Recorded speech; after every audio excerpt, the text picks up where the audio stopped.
Yo, it's Dev again. This month, Devin Townsend podcast, again presented by InsideOutMusic, and this month's featured release is by a band called Asymmetric Universe. The album's called Don't Go Too Early, and I urge you to follow suit. Don't go too early unless you want to, in which case, get the hell out of here.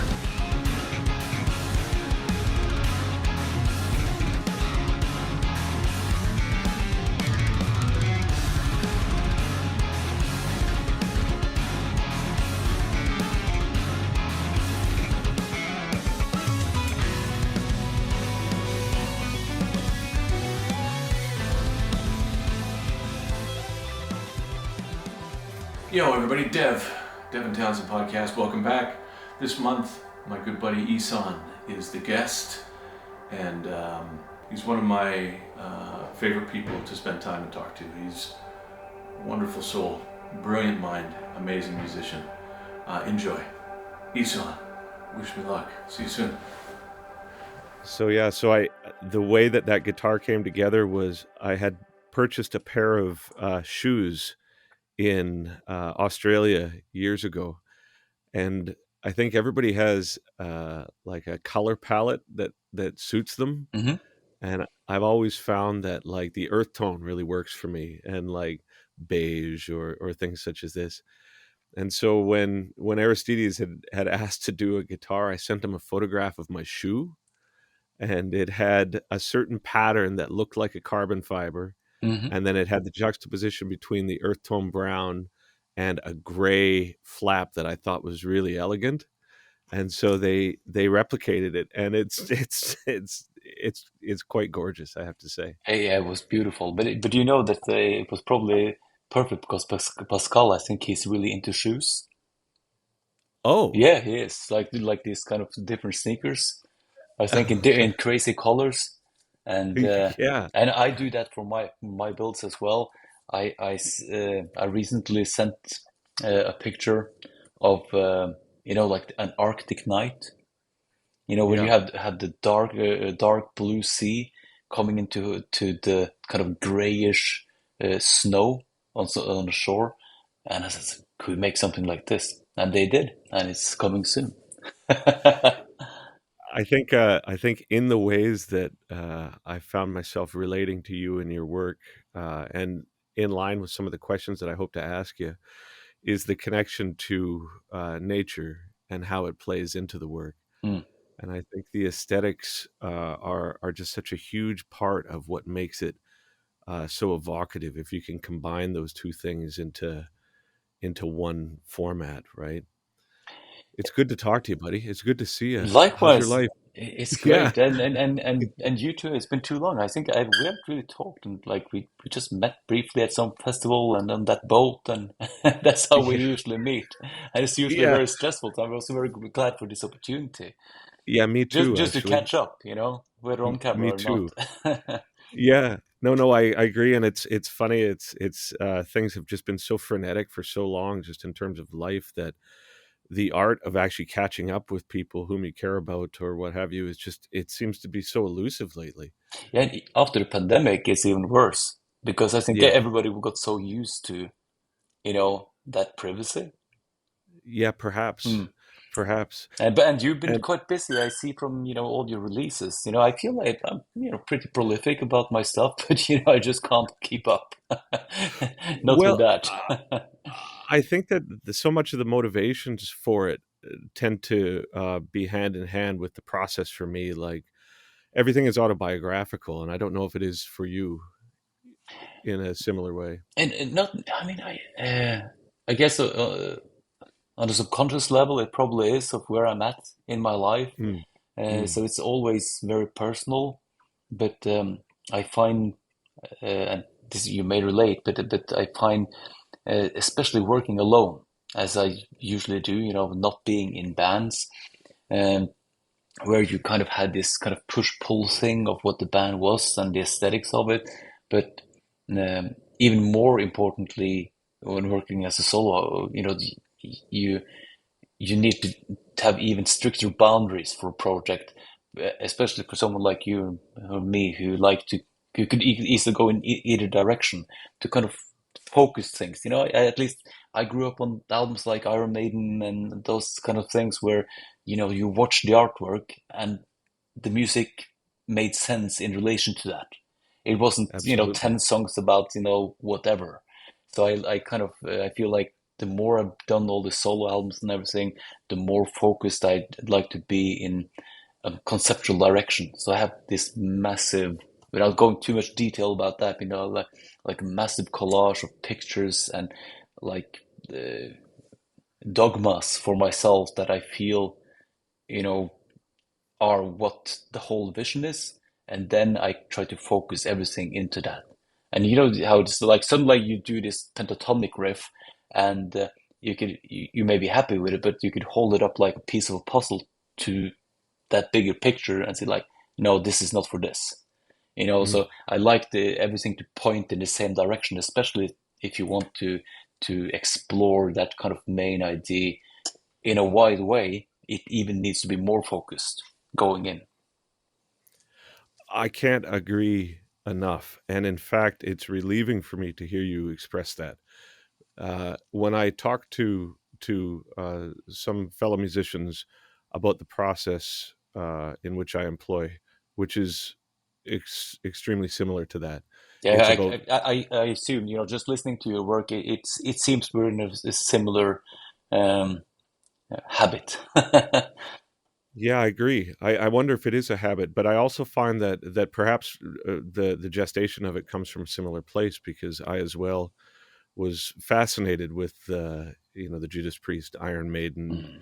and the way that they tied the aesthetics of Power Slave was Oh, specific indeed. a very specific energy that came off of that cassette, right? Absolutely, and I've actually used that as an example in recent press when I just released another record, and just like this whole idea of the because this newest record is my first like fully conceptual record in a narrative sense. I actually wrote, like the synopsis of a novel as part of that palette and kind of write all the lyrics into that. Like it's been done a million times before, but it's like was the first time for me, and I've used that reference with Power Slave in particular. That you know you watch the cover and you listen to the Power Slave song, and it makes perfect sense. You know, 100%. that Yep. riff and that image, of course, is supposed to sound like that, and the risen Osiris and blah blah blah. You feel like, and then you kind of we have to imagine. I think I'm so happy to have grown up in that era, pre-internet and all that, where we didn't know how even these guys looked like, unless we found some kind of strange magazine where you in Norway or something that probably more accessible in Canada. I don't know, but the imagination. I mean, even the first time I heard, Metallica, I had no idea what they looked like, and I was shocked when my image of them as a band and the aesthetics of it and how they actually looked. It was two different things, entirely. But this ability to dream and interpret and create, you felt like there was a bigger universe behind these albums. You feel like you just got a glimpse into them, and then you had to kind of make out the rest of yourself. It's a I think a very different experience as now that you get to see what your favorite artists had for lunch, and it kind of takes away a little bit of the mystery. I agree. I agree. Well, it leads me to two questions. One, was there an album from your youth that you anticipated and the aesthetics of the album didn't line up with the music? Is one question. And the second is, in your mind's eye, what did Metallica look like? Okay. Uh, I'll ask the Metallica one first because because of some of the acoustic intros or something on Master of Puppets, for some reason, I imagined them to be more all I was like having like a Baroque image, like in Malmsteen style, with Yeah. these guitars and like being very sophisticated about it for some reason, and Like a they, lute. yeah, yeah, yeah, yeah, like very like the. Baroque and Bach like, like that Yeah. kind of Yeah. inspiration. And Yeah. As for album covers, again, like yourself, Judas Priest and Iron Maiden and and King Diamond, it was all these conceptual. So I guess in some ways it always added up. The very first record I bought, that was bought on the cover art. I didn't know what it was. I was 10 years old and I bought Kiss Rock and Roll Over just because I think it was, it looked like the kind of album I wanted. But it also, it sounded like rock and roll. So Yeah, no, I recall being confused by the aesthetics of Turbo versus what I was hearing, okay. and I purchased a Running Wild album based on the cover, Mhm. thinking that it was going to line up with what it was that I was looking for musically, and to Perhaps some not. degree it did. Yes, Perhaps not, I'm perhaps, yeah. afraid. Yeah, perhaps not. So I've got a bunch of questions for you. I respect your work immensely, and I respect your process so much because I relate to it, and it through the years just watching you function has helped me function as well. And That's so the very first kind of you. question, And just to add that, this is something, I mean, it's rare, I think, for in this business, there's so many people, and I hope I'm not being presumptuous here, but every time we talk, even though it's not that, you feel some kind of gravitation to some people that even though we may do on the outside what seems like different things, it just seems like there's a gravitation to people who seemingly do and approach things in a similar way and has a similar motivation and dedication to do it. And I feel that with yourself and with people like Michael Okerfeldt, and it's not feeling necessarily always a peer, because it's we talked about this, that you feel everybody knows what they're doing, and and I feel like I'm trying to make keep up in some way, hoping to keep up. But for me, it was. I remember you told me that you said like you felt this exact same way, that I everybody did, else, and I now do. everybody's going to find out how lousy I am. And for me, that was also very, very helpful, because if someone like Devin Townsend, who doubled Steve Vai's guitars at the age of 18 and doing everything that you do, can feel like that, I guess it's just a universal feeling for doing this kind of work. Well, I mean that's flattering to hear, and it makes me think about my own process in a way as well, because I think when it comes to the productivity that I've done, a lot of that has been just motivated by low self esteem. I think to some degree, like the need to have the work as part of my identity was such a strong motivator for so long. Mm. I think that there was perhaps and still remains a part of me that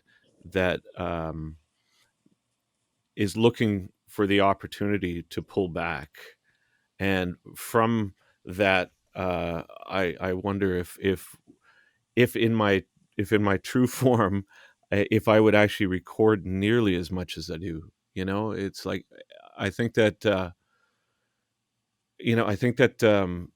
as the pandemic and everything has, as you had said, sort of isolated us and put us in this insular state, it's really an opportunity for reflection. And I was going to ask, do you have any hobbies other than music, or are you? Um, no. Yes, okay. No, I was well, hoping you'd say yeah, yes. no, well, Uh, I do in the form of the things that I enjoy, and that yeah, is I'm very private, and that means like I'm doing music, and the only traveling I do is in combination with work, which is also, of course, my main hobby. But at home, of course, it's family, and the lifestyle that would comes with having dogs, and being close to stuff with with recent years taking up these things with a bit of meditation, breathing techniques and ice plunges, and all the stuff that grounds you and kind of knocks you out of all the digital confusion that it is.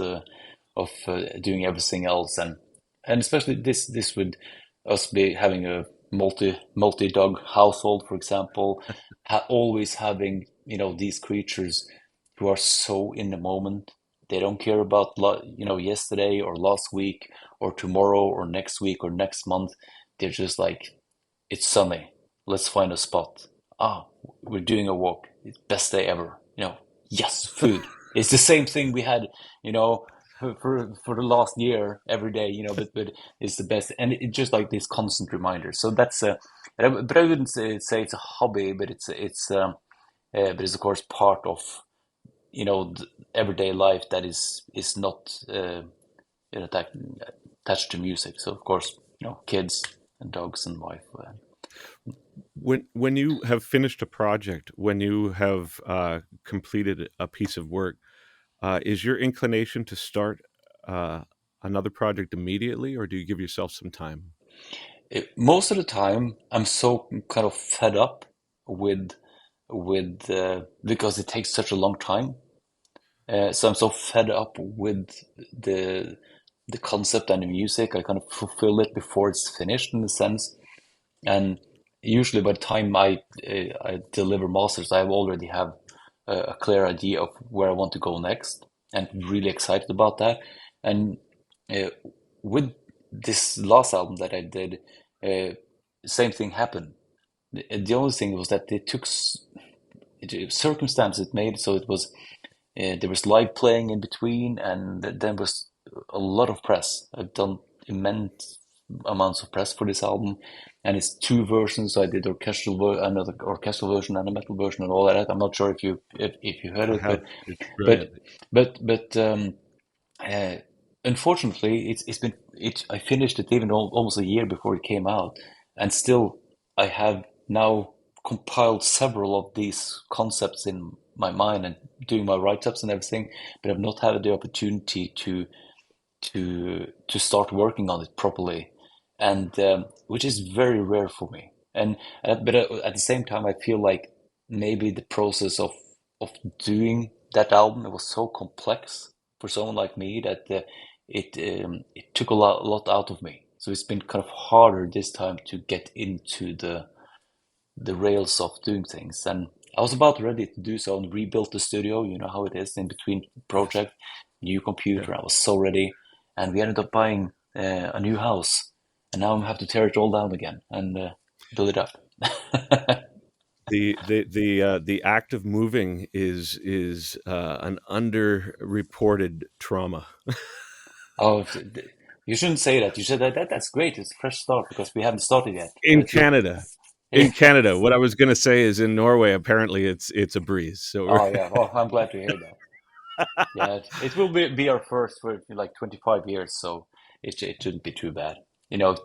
At some points you have to do these things.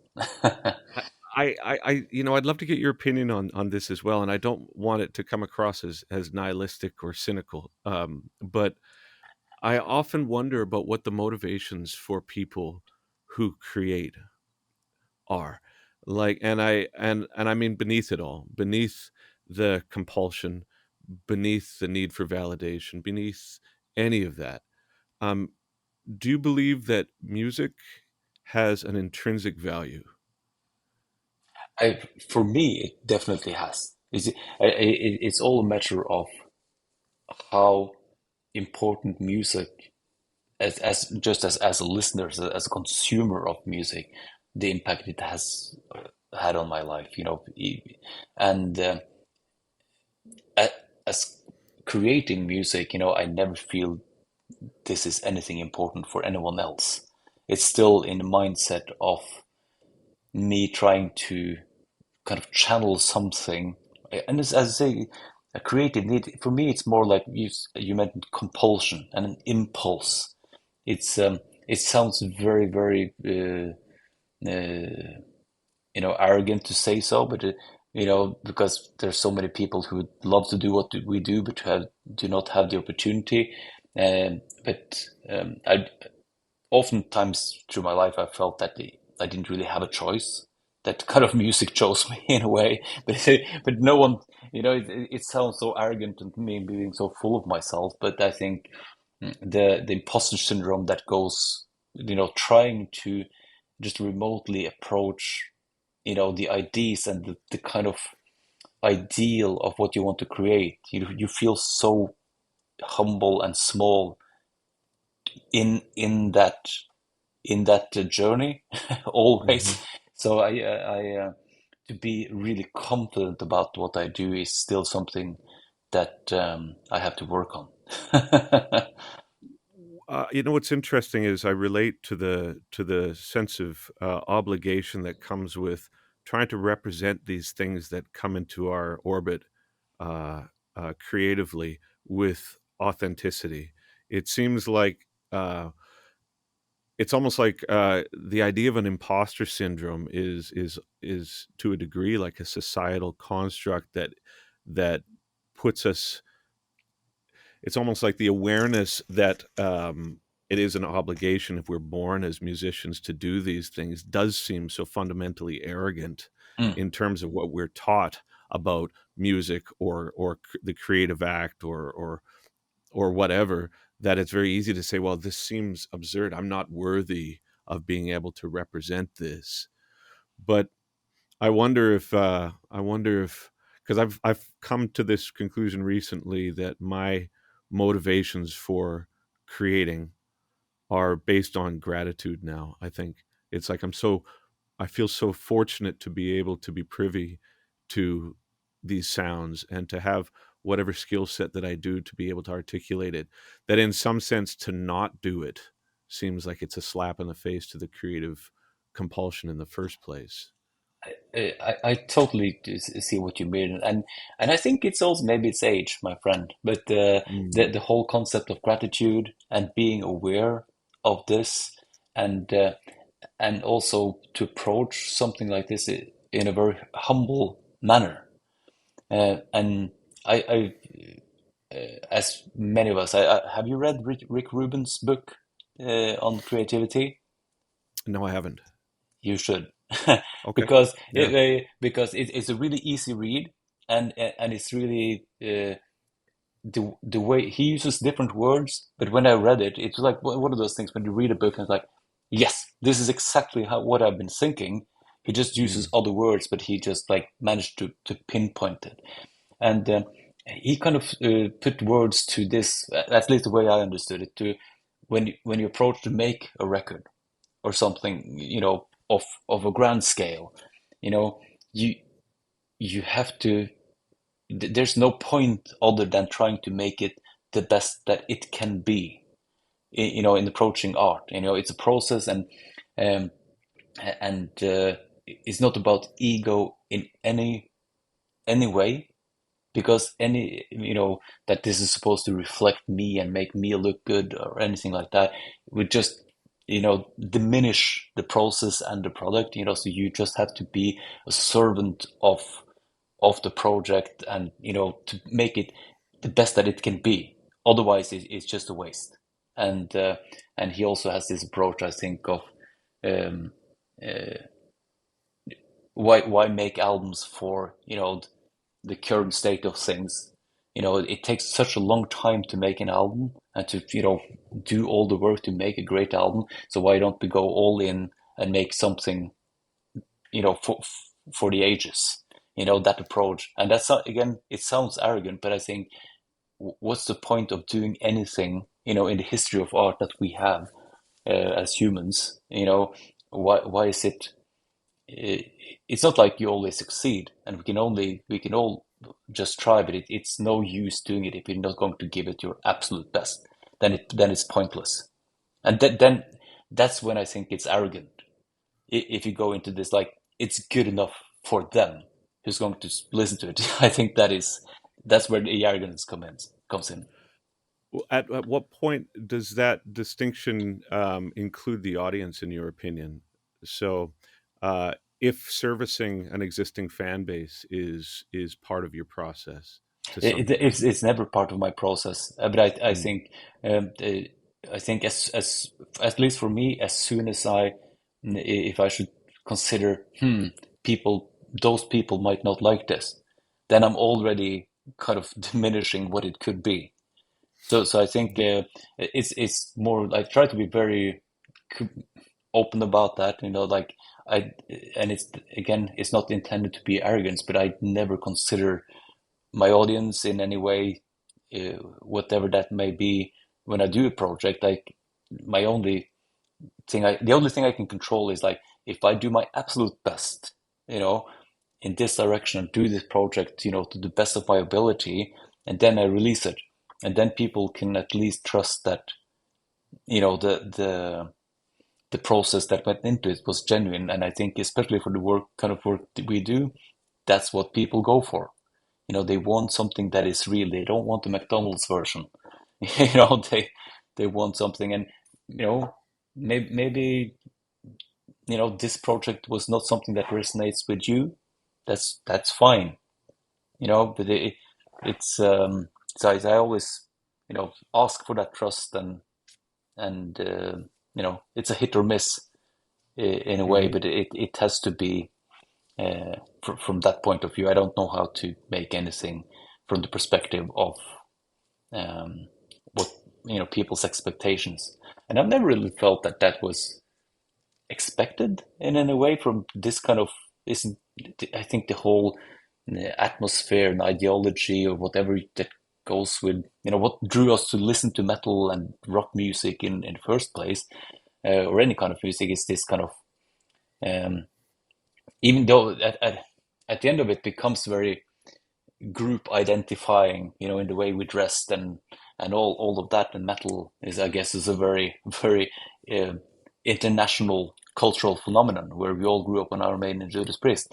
But at the same time, we even the audience, the people in the audience who are not aware, I think subconsciously they can smell if it's fake. Hmm. No, absolutely. And I think that what I find interesting too is the tendency to second guess.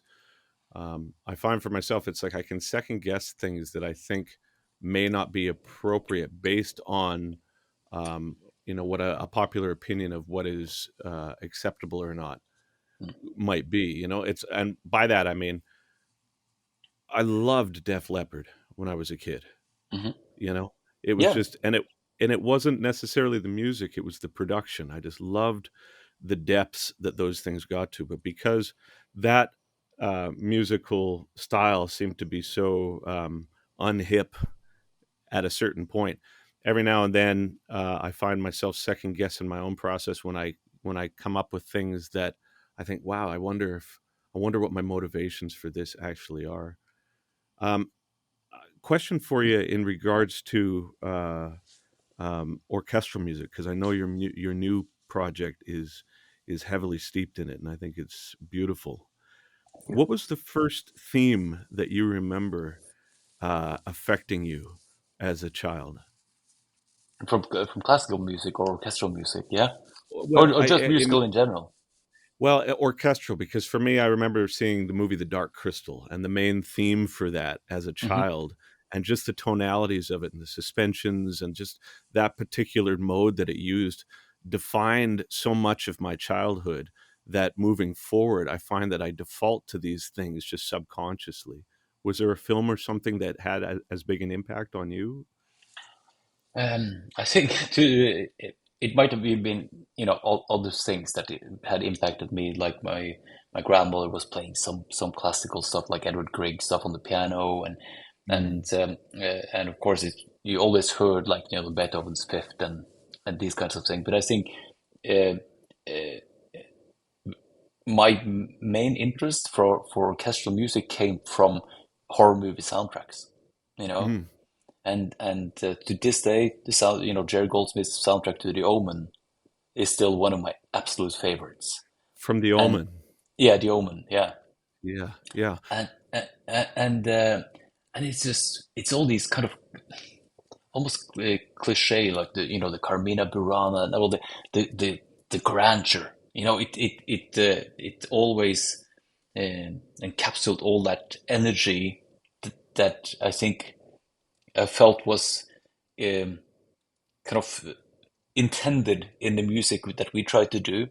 but it never reached that level. It didn't have that dynamic push, you know. But I digress from your question. So and I think if I had to pick one, it would probably be, you know, the Omen soundtrack. But it's kind of more of a blur, you know, between, you know, the Halloween stuff with the synthesizers that was not an orchestral score, but just growing up in the 80s with this, you know, the all the yeah, Jerry Goldsmith and John Williams stuff, you know, Yeah, John. the Yeah, Star yeah, Wars, man. yes, always. So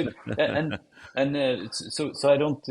It's very typical that people, you know, try to intellectualize things like, oh yeah, you like classical music, you know, like the serious stuff.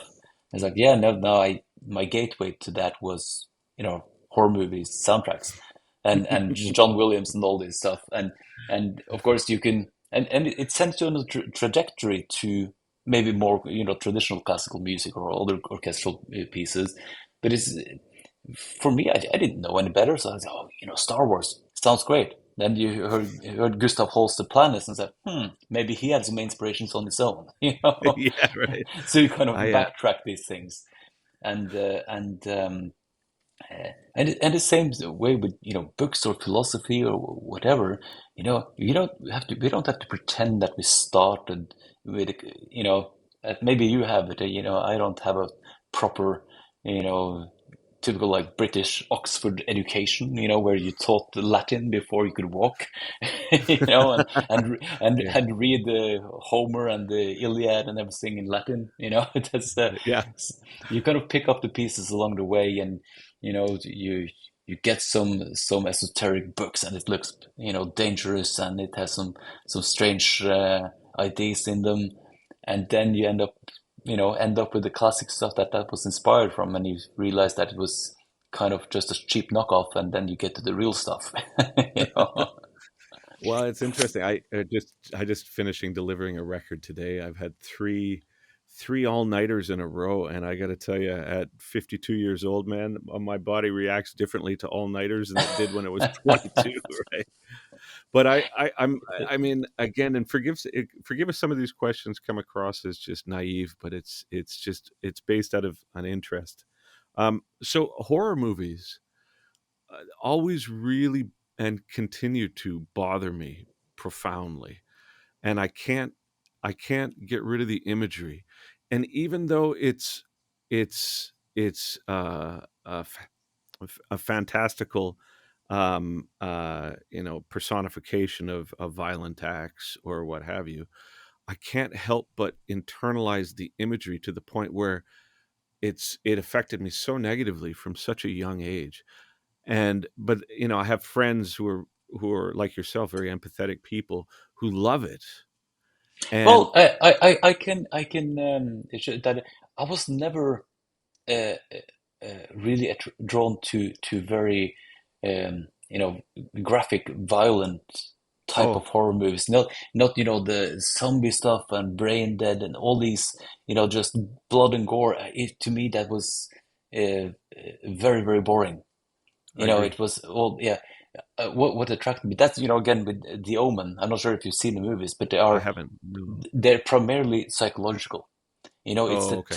it's the tension of the not knowing, you know, the questioning of intention, and the hidden stuff. Like, but I'm sure you've seen Alien, you know, the first Alien Yes. movie. Yeah, Yeah. and of course, yeah, you could say it's a monster, but in my opinion, as many think, you know, the first one is the best one because you never really see the monster.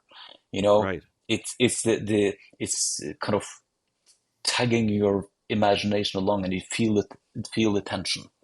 So I've always been drawn to more the psychological dramas and the more eerie, unviolent. But as soon as you see the monster, is, you know, it's or you know, it's flat out. It's the unknowing that is, I think, the more uh, uh, interesting side.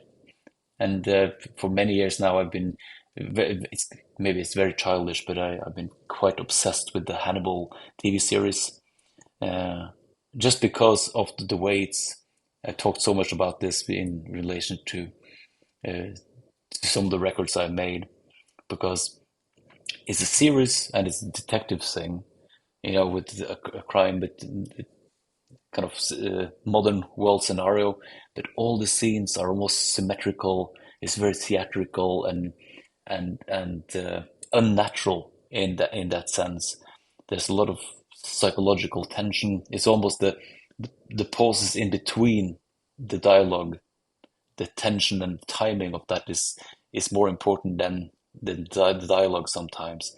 And also, of course, it's partly violent. I mean, it's cannibalism and all that, but all the maybe I read too much into the symbolism of that, but all the violence is portrayed as art, and this is something that I've been kind of intrigued by in relation to art in general, that it's the extreme stuff that we seem to be drawn to in many ways, like maybe a very stupid example, but like the crucified Christ. You know, if you take away the story behind it, it's of course a horrible image of a man, nailed up and tortured. But to millions and millions, it's probably the most beautiful thing they know. You know, people overcoming and enduring suffering. Mm. I idealize it. There's so much stories and images from mythology and religion and in art, depicted in art, of people who struggle with the same existential fears and anxieties and life, and it goes back to, you know, a couple of thousand years at least, and probably before that as well, before they wrote it down. We all still relate to the same things, and we are drawn to these things, I believe. And if maybe it's a mundane way to explain it, or at least or approach it, but through these kind of heavy things in art, we get to get experience and prepare ourselves, because none of us are spared, unfortunately, tragedy in our lives, and life is hard. you know it's not supposed to be. I don't think it's supposed to be easy. I Whatever agree with was that. easy, whatever in life was easy and worthwhile. you know it's the stuff that you overcome. And yeah, but we don't have to go into all that, but No, no, I love because it. I love it. but I but love but, it. but I like the perspective of in the moment. You know, it's a horrible thing, but then given time, it kind of fades into some kind of symbolic value, and it becomes art. It's like you see all these say paintings of famous battles. You know, I can't imagine anything more horrible than being a young soldier on the battlefield, and you just like everybody's slaughtered, and it's in the moment. And then given time to what it means for society and or that group of people or that country, they make these big pictures of it, and it's like, oh, this famous battle, and it's made into art. You kind of transcend, the the violence and the pain into something that gives meaning and is beautiful. So we kind of have this tendency to turn it on its head in a way. I love the idea of images that are a personification of that suffering, almost as a reminder of the reality of the experience. And as you say, uh, yeah, life is difficult, and I think that's the curriculum just in general, because through that suffering, we're able to recognize meaning within our own lives, perhaps. And the question, I hope so. well, I just Yeah, I just had before I had forgotten, if you don't mind, I was going to ask, yeah. is there a practical example of where you recognize like a liminal space within your most recent record where you could identify the potential of it, meaning the mystery that exists within these films where the monster is not seen, where there's a certain existential dilemma that is not shown, that we're meant to sort of interpret. Fucking 3 days in a row, buddy. No sleep. The So was there a piece in your new record where you were like, that is a representation, this phrase, of that kind of mystery? Oh, that's a tough question. I have to kind of um, well, it's a long form podcast. I guess I give that some Yeah, thought, but please. it's hard to pinpoint those moments. But um,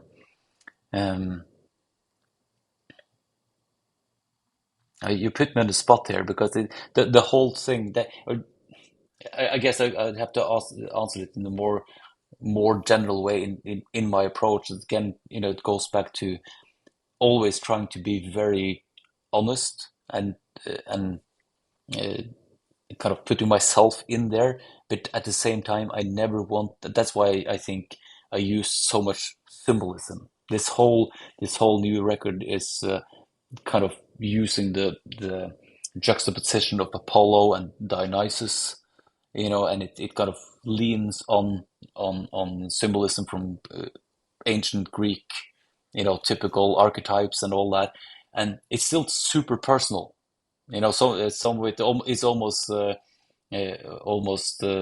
autobiographical in a sense, but I never wanted to be about me. I wanted to be about, the the universal experience that we all go through, because that's why I can read, these stories of you know, if you read Dostoevsky, or if you go back and you read some of this, Greek myths and everything, it's people who went through the same thing. It's not unique, you know, and there's nothing either musically or lyrically that is reinventing anything with my albums. It's just my kind of reimagination of the exact same classic dilemmas that go through our long human history. Are you able to identify what you would use the metaphors on your newest record as in relation to your own experience? Well, we kind of touched on it, in relation to creativity, for example, that you feel in some way that everybody else has a system and kind of the answers for how it's supposed to be done.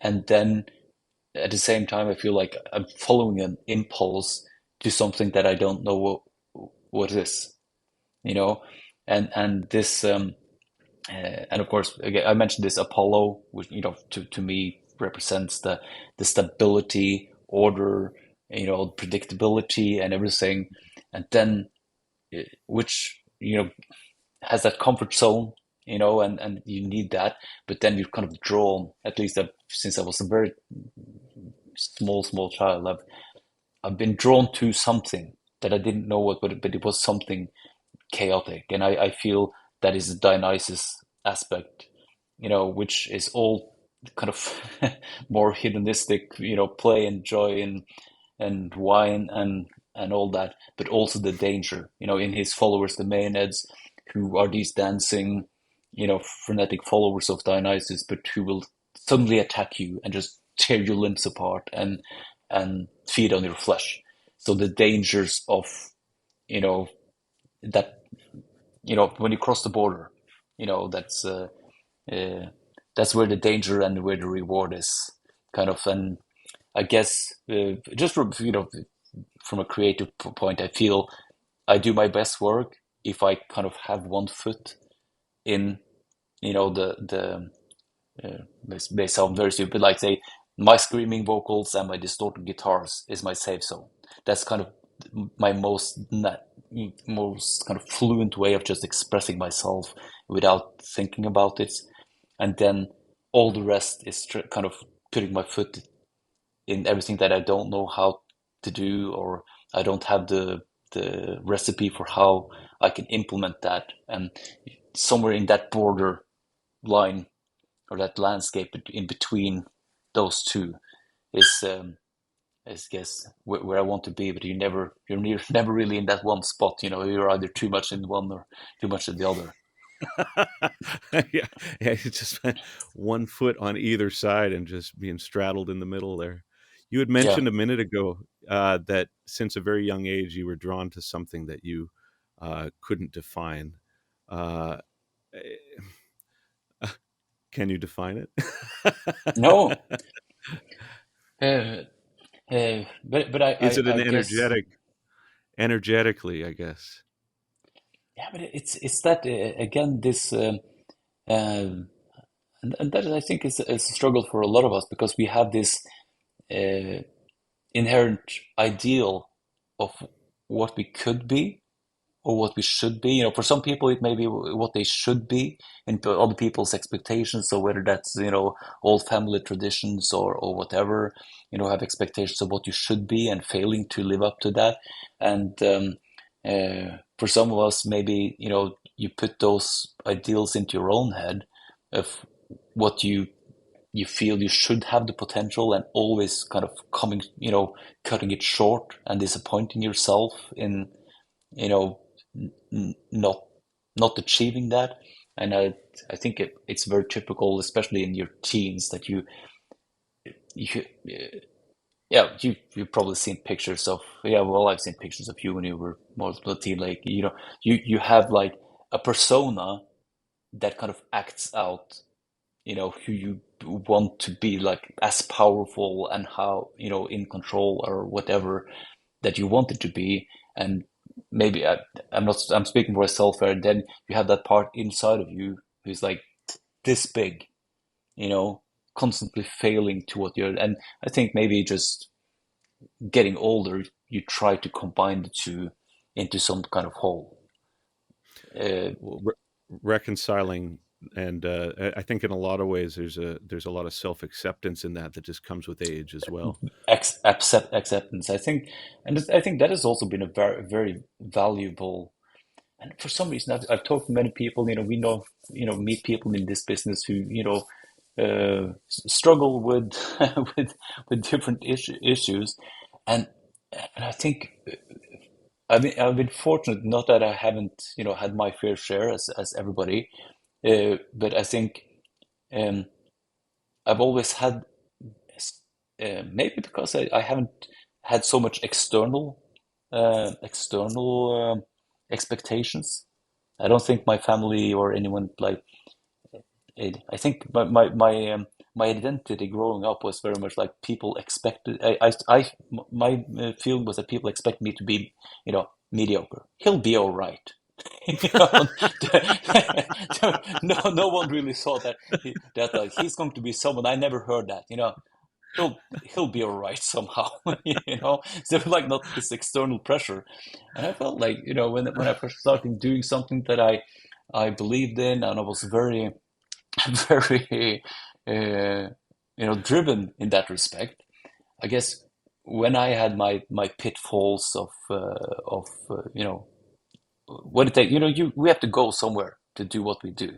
It's not like always a mental, you know rose petals on the road we walk. And I thought, like, well, I've struggled with some stuff, and I think, well, that's just part of doing what I do. It's almost strange that it isn't worse. And given the kind of environment I ended up in with the black metal scene and all that, some pretty crazy stuff. And uh, I always kind of had some kind of acceptance of that, not being mentally, balanced, to put it very mildly. Sure, sure. I love the idea that an attribute to your work is the fact that when you were younger, people thought you were just going to be fine. I love Yeah. that. That is such a great. It's like there's it's like the ability to go further than that is much more than the ability to go below, I think, right? Yeah, yeah, So yeah, that's uh, yeah. when I mean, as we get older, this question, of course, has a lot more to do with just the practicalities of life. But how much did thinking about death and the idea of death, did that play into your work at a young age, or has it been like a preoccupation at all? Of course, with the, you know, like with yourself, I mean, the music that we got into, it all dealt with a lot of death and everything. But for some reason, as a child and as a teenager, you know, you kind of feel immortal, when you're the age that, you feel that if you meet someone who's 30, you kind of feel sorry for them because their life is over, you know, Right? when you were that age. And, Yeah. and, uh, and so it was more, I think, growing up, more a fascination of, the danger of it, the rebellion of it. It again, the Iron Maiden and Judas Priest covers, they dared to go there. They sang about death and the devil and everything that was, the classic rebellious, you know, we're not like them. We're not going to accept these moral dogmas that they have decided on, which I again, something that I still uh, adhere to in some way because um, uh, it again like the horror movie soundtracks, that was the start trajectory into maybe a bit more serious things, but at the same time, this the rebelliousness of metal music and the imagery and those ideas and those topics, it kind of goes with, we talked about this before, my fascination for Friedrich Nietzsche. You know, I hope someday to get that a T-shirt that is like a Nike logo, but it says Nietzsche. Just doubt it. You know. Well, and I And always, but question things, question things that, do not just blindly accept the moral dogmas that the parent generation and generations before you, the rebellious nature to. I may end up with the same conclusion, but I just want to find out for myself. You I know? agree. Yeah. It's almost like the pursuit of truth is about recognizing the ways in which things are off limits to think about and why they're Mm. off limits to think about it. And then by pursuing that, in a very similar way, I feel like I can't understand anything until I've had a tangible experience with it. And then I can quantify it. But up to that point, it's just an intellectualization of whatever it is, if you've And never it's eaten. so subjective, truth and experience of truth and and uh, and it's be that today with, what people perceive as reality or truth. It's so polarized, and it must be hard, I think, growing up with all these kind of um, the accessibility of young people now to everybody's opinions, and I think well, this is your podcast, a long format thing, which Yeah. I think has been a more and more popular service, with all Mm. the kind of podcasts, long, people talk about subjects for like 3 or 4 hours, you know, I think as a counter culture to the thumbs ups or thumbs down of Instagram, or where there's just a yes or a no. There's no room Yeah. for reflection, and either Mm. you're the enemy or it's so I think total digression, I think, I love but it. yeah, Do you this think that the experience of truth being subjective, do you think that there is a truth that is not subjective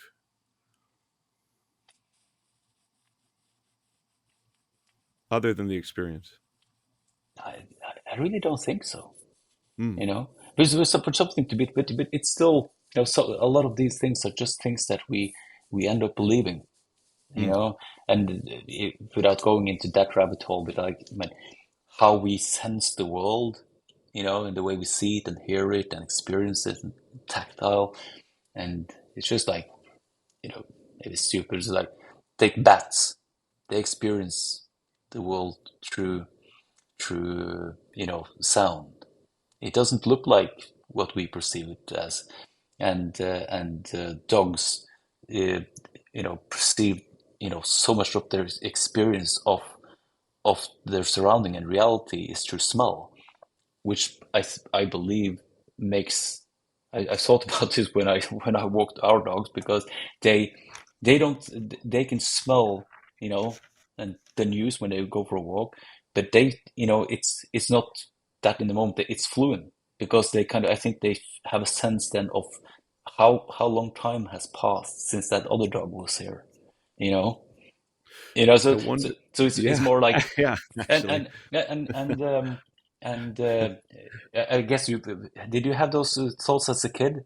Like, what if when I see something that is red, does this other kid, does his Yeah, brain, pursue kind of produce the same color in his mind? absolutely. And I wonder then, by the nature of this conversation, it's if truth is subjective for every participant, then following what we are finding as a compulsion creatively, our acts as entities are based on just following compulsion. Then, on so many ways, there's a part of me that feels that and questions whether or not the function of music for some of us is to simply run out of things to say, because it seems like if our fundamental purpose is to follow the compulsion, it seems like such um, a, a pointless exercise in a lot of ways, because it's so much of it seems to be based around, okay, so are we are we meant to disrupt that compulsion on some level, or is the compulsion just it, like you just let it roll, and that's the whole point of it? Yeah, Do you but have then, any but thoughts? yeah, well, I'm just Please. musing on what you're saying, and maybe that's not a bad thing, because isn't it, we're not doing this, at least I don't, at least you or me, we don't do this to to change people's mind to think like us. I have this, I don't remember who said it, but like, it's a fine line if your intention to how your music should be understood or perceived, or the lyrics, is it art or is it propaganda? That's a great point. If you have an agenda of how people should understand it, like you have a message that this is how it is.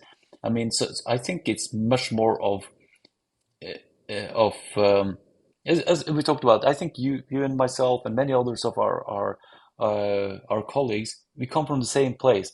We are on this impulse-driven journey, and through the music, we kind of share our experience of that, and there will always be parallels.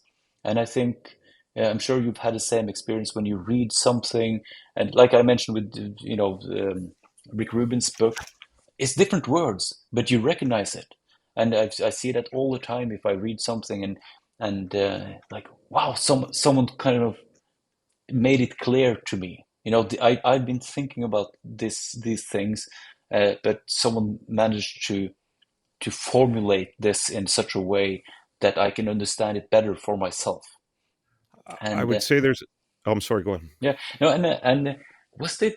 Um, this was in relation to performance. I think I thought that was it Nuno Bettencourt, isn't that his name? Guitar player. Yeah, yeah. And he said, like, the from the perspective of being a musical performer, and maybe I quote him wrong, but the way I understood it was like his perspective was that uh, you're not up on stage trying to convince people how cool you are or anything. You kind of do your thing, and you kind of showcase your journey, and then you invite people to be, to join you, to be part of that journey, you Mm. know, for whatever that is. And And that's and based on compulsion then.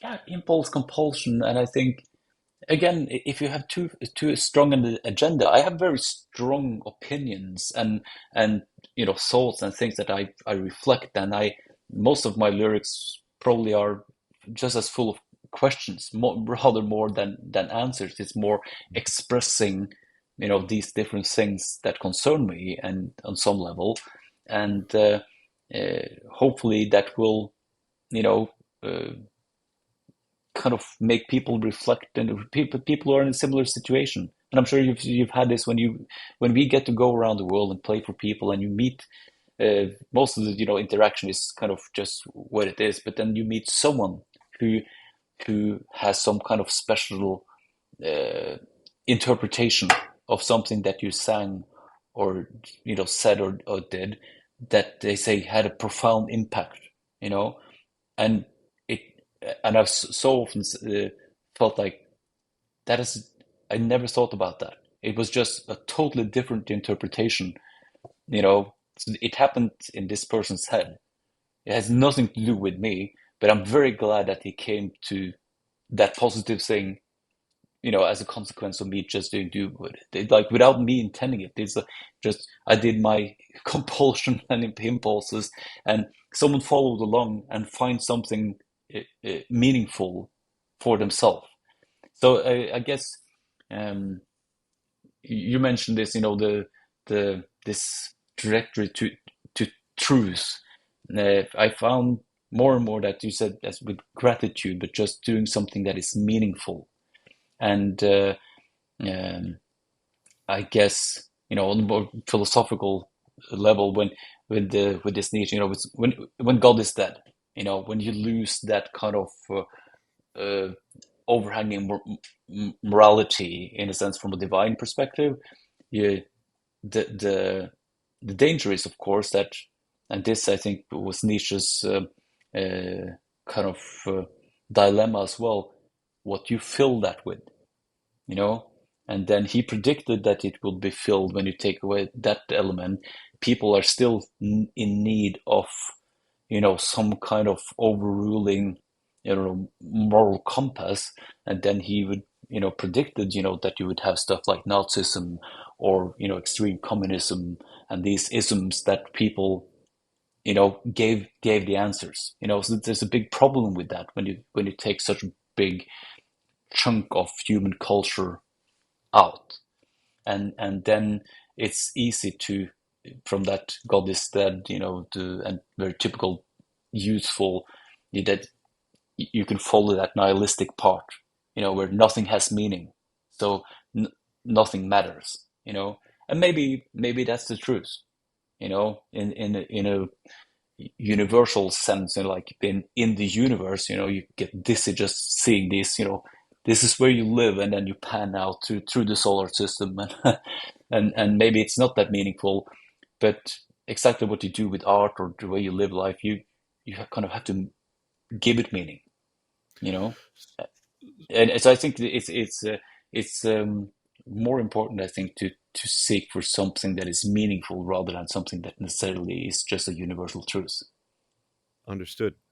What is Sorry, it's amazing. I love no, it. no, I I love it, understood. Mason. It sounded like you totally disagreed. Understood. I see what you mean. No, Just I kidding. do. No, no, and I'll tell you where I find a question still in that, and probably why my body language would imply that, is I think that there's a distinction, a fine line between um, uh, having the work have an agenda versus uh, being concerned about being clear enough about your intent Mm. so that you, when I say you, I mean myself, can be confident that when it's out for an authentic reason.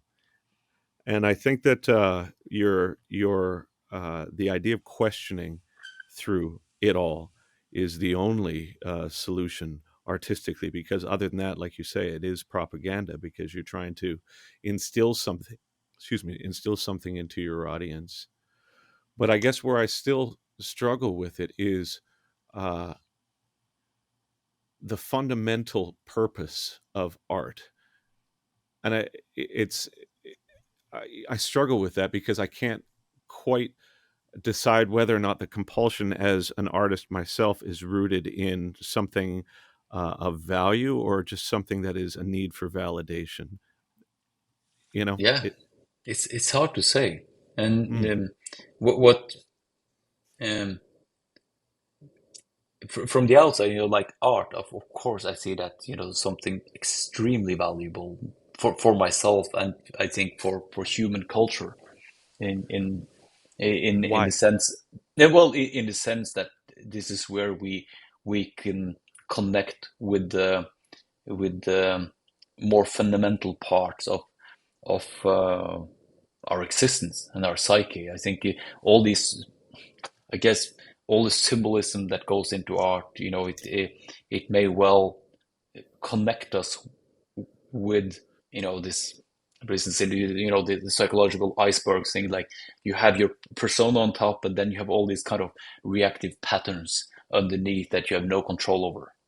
Mm, But I mm. think through kind of being faced with art that deals with death or sacrifice or all these, maybe negative, or we learn to deal with them with even before we get there. You Mm. know, I guess. We've been drawn to it for so long, so it must be something, but in our nature, that in all of us, to have an impulse to something that resonates that part of us.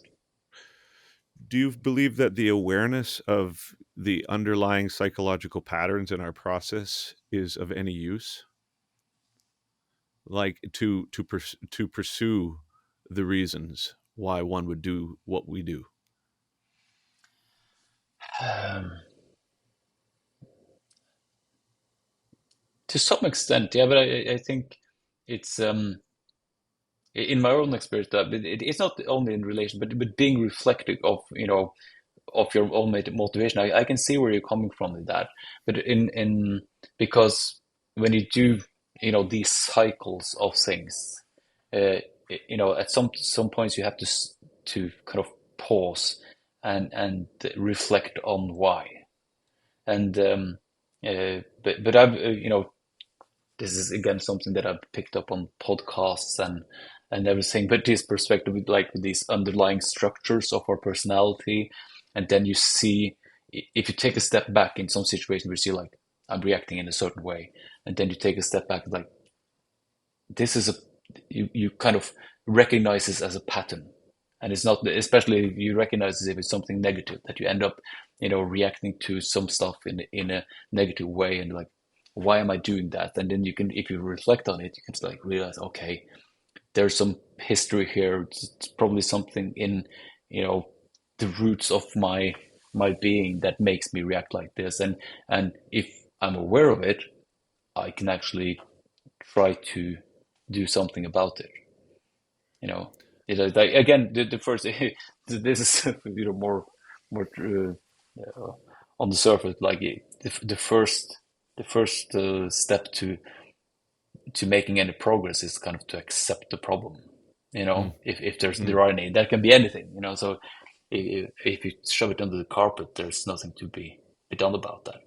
mhm. And uh, maybe exactly like what's the motivation and what's the value of what we do.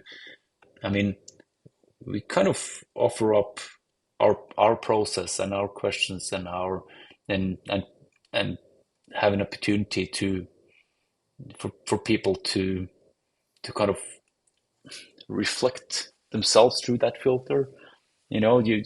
Yes. When I, at least with, it's of course very hard to see your own work, and then I mean myself, having that kind of function for someone else. But of course, through music and art and literature and movies or series, whatever, of course, it makes you always kind of mirror your own experiences to this. That's part of how you react to it, I think. And it's uh, I think that is valuable and meaningful in itself. In that you learn something from it. And by all means, if my work has a similar effect for someone else, that's a bonus. But that's nothing that you can control. That's not part of the motivation, I think. I think your answer there is actually very helpful. I think that in a in a an overarching sense, the definition of what the motivation to do art could be is that, as you say, you're essentially putting a voice to an experience that is either intangible for people, or through your own experience, you're able to articulate it through passion so that when people participate in it, there's a sense of meaning or value between. I think the risk with it, and I only ask these questions just because I'm wired to. It's just, Mm. but I often think it's also easy for artists to view the process through the lens of almost altruism. It's like we're doing a service as a result of this, And I don't feel that with yourself, and I hope to not feel that with myself.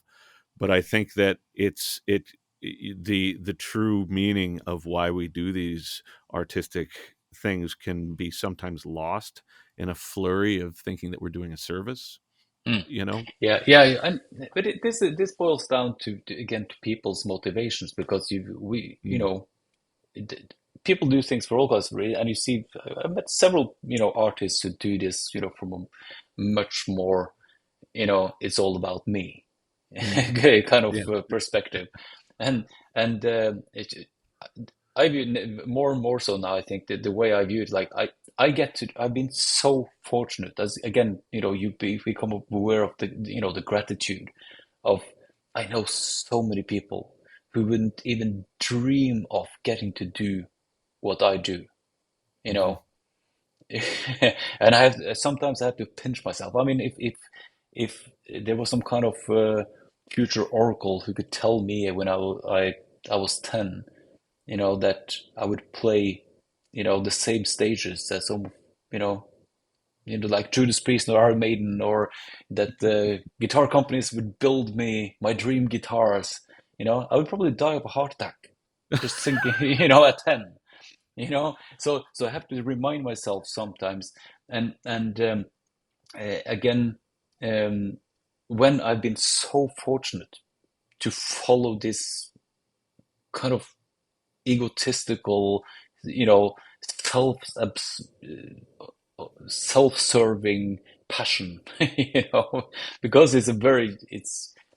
when, at least I'll be honest, when I'm in the process of making an album, you know, it feels like you know, the world's existence depends on me finishing this project. And of course, but it's just because you're so consumed in it that feels like the whole world, which is of course stupid. But I think, again, you have to be in that mindset if you're going to make it the best it has to be, because you feel responsible for making it the best that it can be. And again, from that perspective of gratitude, that when I'm in this situation, that I get to do this, full time. I can dedicate all this time to follow that impulse and be totally free. And I have no producers or record companies that are like, oh, you have to make this song in this way or that. But like, I feel even more responsible to never cut, corners in relation to like making it, to the best of my ability, whatever that is. So Hmm. it's more in the sense of it being about me, and it's more like a responsibility to honor the opportunity. Yeah, I'm uh, I think I it's have beautiful. no. I I think think it's beautiful. my what do you call it? Your your um, your main language is English, not mine. So I English. feel like I'm stumbling, uh, I would stumbling say that through words here. So I would I say that, feel very stupid when I try. It's hard to brother. spontaneously talk about these things in English, and not feel like uh, a kid trying to I, explain something. I'm the sorry. fact that you can articulate yourself so eloquently in a language that isn't your mother tongue is just a shocking a shocking thing You're for me. too kind. Well, I we're taught French in high school in Canada, and I remember the last day of school, I had to go to my French teacher because I had done well in all subjects other, and I had to convince him that I would never go to France if he would just allow me to pass. and that and the syntax of French versus English is so similar, let alone Norwegian, So Mm. so kudos. I had a thought Well, as well that the idea of constantly questioning one's motivation artistically could potentially be tied to the idea of authenticity being the main motivation. So mm. if your stock and trade is based in people recognizing that what you're doing is coming from a place of being authentic, I think that there's a real subversive tendency of the ego to convince us that our motivations are different than they actually are. And then conversely, I think that there's also a subversive mechanism of the ego to make us think that everything that we're doing is ultimately self-serving. So it's that existential quandary, I think, perhaps is best just left aside, and then following the path of compulsion from the point of view of uh, either gratitude or awareness of how fortunate we are is as good a reason to do this as anything, really. Yeah, and it should be. It's not always pleasure, but it should. Again, pleasure, but it should. You know, I feel more and more like I should when I'm in that process just follow the impulse of what seems meaningful. Hmm. To go, and I'm not sure what it is, but I have all these things. The technical aspects of how I do things, but for the most important, that's just facilitating my ability to follow the impulse. That's how I Mm, feel about it, because I it's agree. it's uh, most of the stuff that I'm most proud of. In how it came out, I have no idea how it got there. Mm, You know how it is. You're in the studio and you've been struggling for days, and nothing seems to happen, and suddenly there's 8 hours that passed, and computer and your speakers in the studio are playing back something, and you're like, how did that get there? But I mm, guess I can take credit for it. I have no idea how it got there, but and usually that's just like a small part, yeah. and then you have to flesh out that. I think from a lot of audience perspectives, it's like these things fall down into your head like full compositions and inspirations. But of course, it's just like this. You search for that little fragment. It's like you dig into this cave, and this tunnel, and then you see that, like that glimpse of a golden ore, and then you just have to, oh yeah, I find something, and then you have to dig it out and see what it is, and that's how it feels like. You kind of just you find that little grain, and then you kind of dig out the rest. On your newest album, did that grain present itself as an aesthetic choice or a musical choice?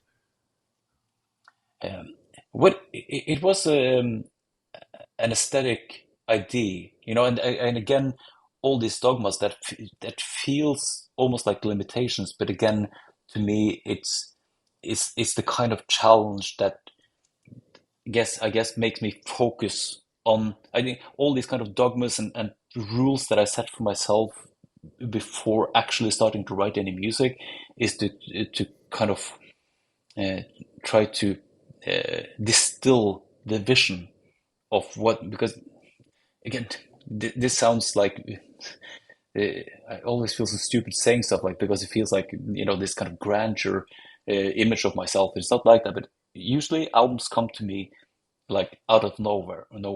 But like it's not a finished idea, or finished music. And in a way, I can just feel. It's almost like I don't feel it. It's not up here. It's like in my gut, and I Hmm. feel how the album's supposed to feel. And then Hmm. it's like gathering the pieces to make that happen. And that you come from the outside and just like build and build these kind of limitations, and then to me, it sounded like a lot of that, that feeling was very much the same as I got from those said soundtracks, the John Williams, but also especially like Jerry Goldsmith and all those sounds, and that kind of the use of these other scale, like octatonic scales and all this that has been. I have no musical education, so of course this was all a mystery to me. But then like deciding, okay, I will just steer away from any fully diatonic chord progressions. I want to force myself into this pathway of this musical language that has those other, more, different colors. Just, so it was all these kind of big brush decisions first, and then like finally detailing it in. But it all comes from this kind of feeling of what kind of album I wanted to make, Hmm. and also this idea to make it a split dual thing where making arrangements for the orchestral parts, that would amplify the metal production, but to write them and arrange them in such a way that they would function in its own way, because I like the duality of things that um, almost like how people arrange music, that the, it's the same structure of the music, but depending on how you arrange it or orchestrate it, it kind of reveals different emotional layers of the exact same music. And I found it fascinating that they don't have to be two separate things. So I think so. The orchestral version of the album is exactly the same orchestral stems that's on the metal version. It's not like a rearranging.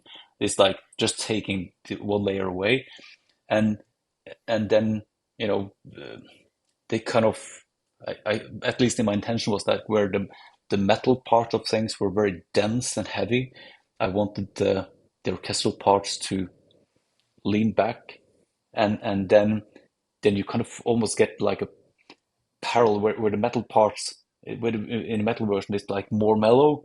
Maybe the orchestral parts feels bigger and vice versa. But again, just exploring different uh, perspectives. It's the same exact music, but it's just like um, I felt I could um, explore a deeper uh, emotional range within the same music. I'm sorry, it's all vague and blurry. It makes sense in my head. I love it, and there's a part of me that just wants to ask you to answer the question in Norwegian, and so those who are who are fluent would be able to understand exactly what you're saying. But I'm not sure it would. I'm not sure if it makes more sense. well, it makes a I lot of often sense to find me. myself I find myself in this situation so many times. Like it made so much sense in my head before I actually spoke out. Well, I think it makes perfect sense, brother. And I was going to ask as well. I remember when I was younger. I remember the experiences that I had with music that were so transformative were of such an emotional depth that I remember thinking it would be nice to be able to facilitate that experience in some way, but it could never really come together. And the only time I ever found a similar experience to that overwhelming sense of participation with something true was actually at a football game in Korea. It was I'm not a sports minded person, but we happened to be at the World Cup in 2002 when they won in Mhm. Korea, and this communal experience was so much larger than anything I had experienced with music, and I spent and still spend time thinking, well, what is it about that? What is it? Is it the sense of victory? Is it the sense of overcoming adversity? And is there any way that for okay, the question is, how does the audience play into your work? Do you think of the material in terms of how it will impact a large audience or anything like that? Never in the creative process. I think Okay. the only time I consider, the how it will affect the audience is really um, on the practical. It's the set list, Hmm. because I think not, for a long time I didn't play that many live shows, but now that I've been more regularly on the road, I think I took that kind of uncompromising mentality that I just have to follow my own impulse as I do in the studio, but then realized that I cannot have the same mindset when playing live, Uh-huh. because because some of my music will be more suited for a dark club.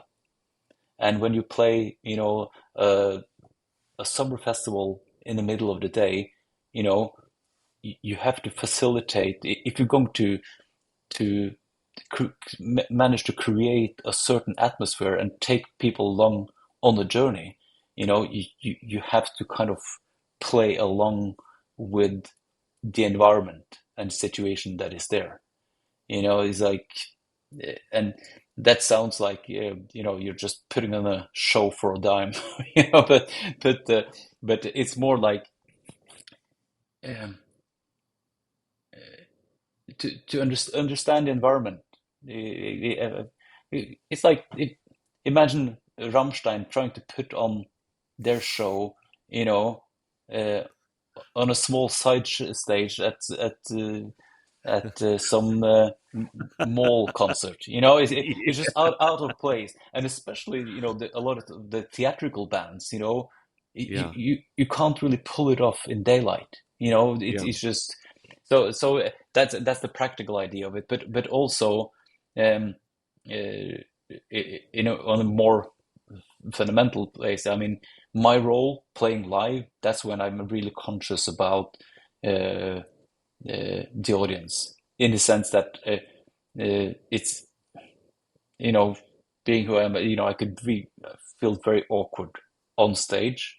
I think if I put myself at the front of that, so my only approach is like, okay, I'll just have to leave my ego on the side of the stage and just let the music, whether it's old songs or now I get, do the Emperor's stuff, with like old songs, but I just have to trust that music will authentically kind of generate through me, and that this is what the audience is there for, and I cannot let my uh, ego or my mood of the day or any external things, get in the way of that. I have to be respectful of the people are there for the music. They're not there for private me.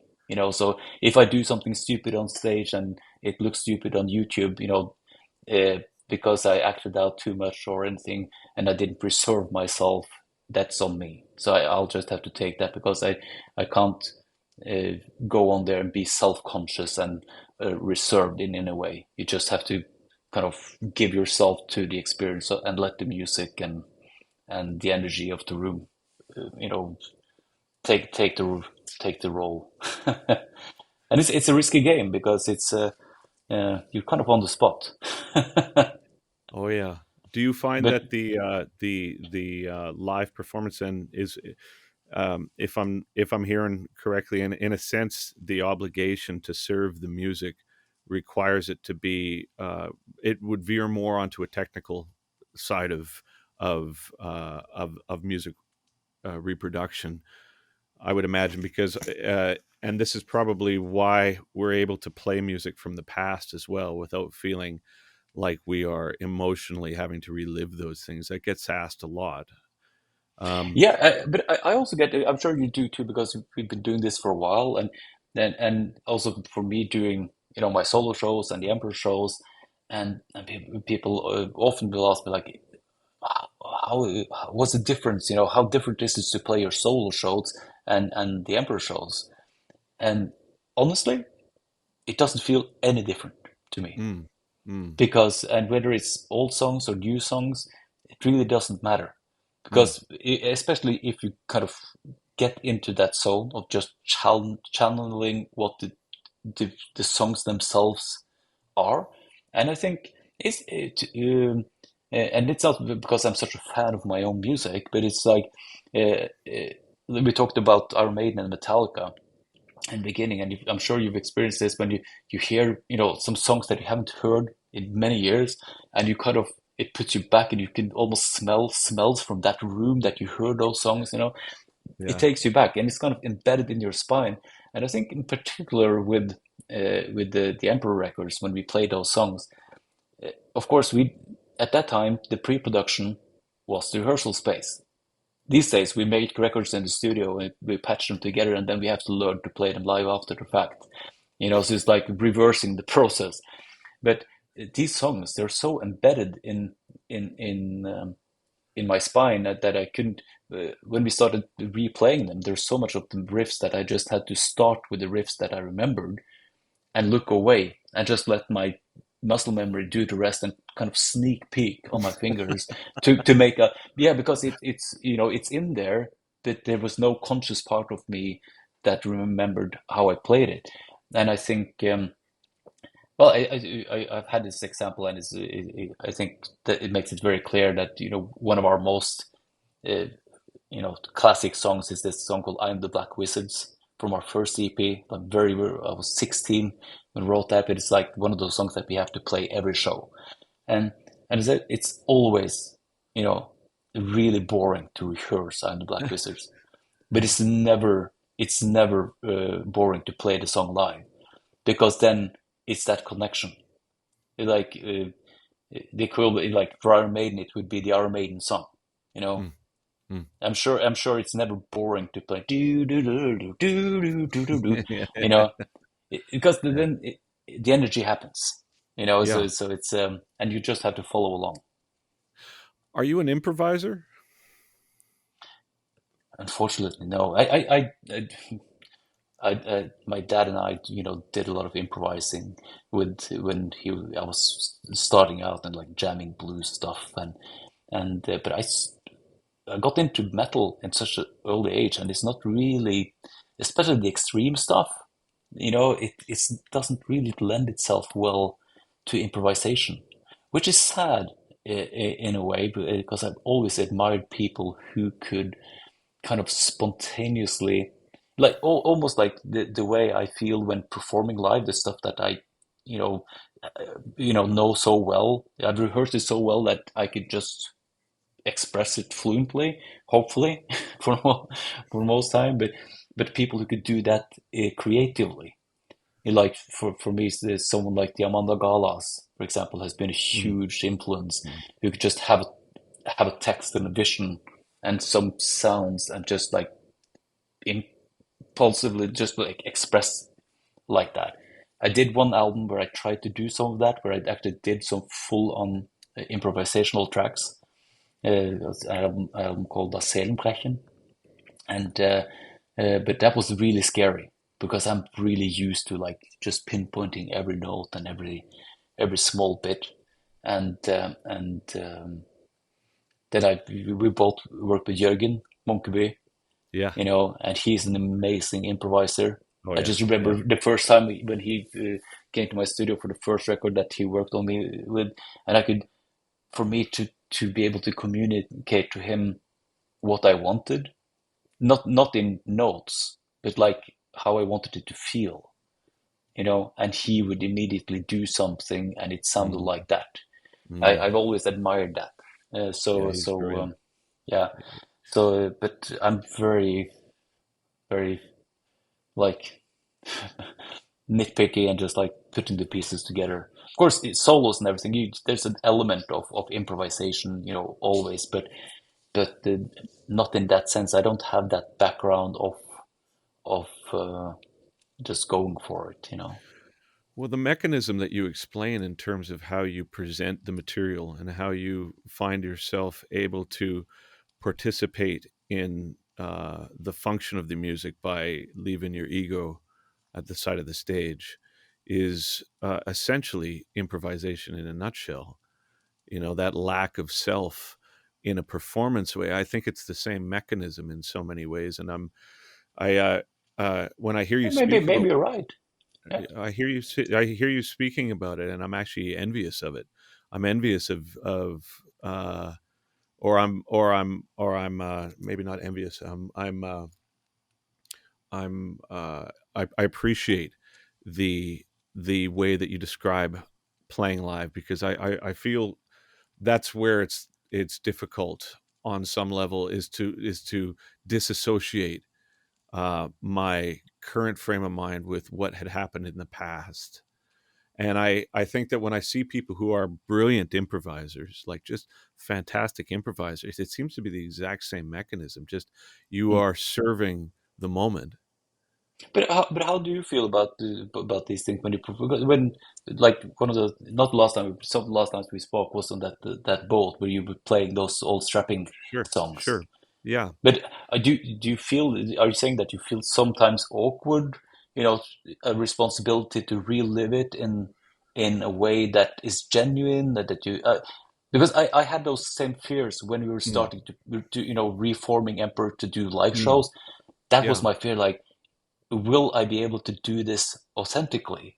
yeah. That I'm not like faking it, just to please the audience, because I have to be part of it. Like genuinely, I don't want to stand there like hating the songs, but No, but that's where I felt that was a kind of a very, as soon as we started rehearsing, you know, it was like hearing those old Iron Maiden records again. It's like yep. it was so instinctual rather than feeling like a chore. But I was, how did you feel about that with playing the older material? Yeah. To be clear, um, I love that material. Like, there's Mm. times I rarely listen to my own material, but when I do, and when I listened to Strapping, I was away at some point and I listened to City and I listened to Alien, and I remember thinking, oh, I'm really proud of these. I really appreciate the fact that I was willing to go to the lengths that it needed to be gone to in order to articulate it. But how I feel it impacts me now in the same way that I have struggled with certain types of media, whether or not it's horror, and I appreciate what you say about horror as well. The type of horror I speak of is more like sadistic Yeah, yeah. for the sake of it. Uh, It doesn't interest yeah, me. I've never seen a Saw movie. Yeah, Let's it's put it just like that. I don't understand the motivation artistically to make it, right, but it's like, but my reaction to it is I feel that my what I engage in informs my motivation for what comes next. And I had to be I find that I have to be more vigilant as I get older for what it is that I participate in, because my sensitivity to that will certainly inform what comes next. And so Mm. the analysis that I put into my motivations, on some level, I'm sure is just based on fear, but on another level, it's just recidivism. It's a practical step. I've noticed in the past that if I engage in this, then my thought patterns are colored by that experience.